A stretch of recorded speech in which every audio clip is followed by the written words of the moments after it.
болсын. Мәнді бар ғана, баяғы иісі кинолардағыдай аударып берейінші. Bir күні сұлу қыз өмір сүріпті. Сол қыздың Жомарт деген ағасы болыпты.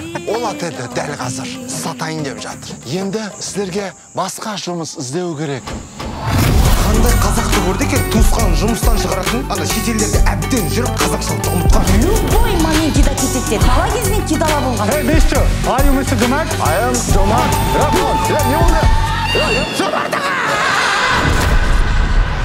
Неужели жақсы жаңа жұмот вообще табылмасын? Соқтың дәмін көш, корициясы бар. Досыңды таптым. Өре. Жомарт. Жомарт қонма, Жомарт емес. Әмшеңет, сол үйлене. Рокет. Уайымдама, менде план бар. Болқына. Не қына себе? Бөліде небәрі 31 миллион адам тұрады. Оп-оңай тауып ала. Мынау не? План Б. Неше план бар өзінде? Сендер сиыр жемей дегенсіңдер ме? Сол барлық индиян сиырын мен Қазақстанға алып кетейін, я? Уайымдама, ешнәрсе болмайды олармен. Просто жеп қоямыз.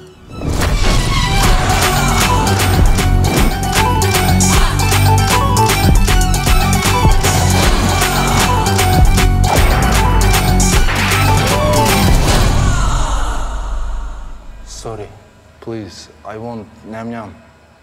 Jimmy. Ача.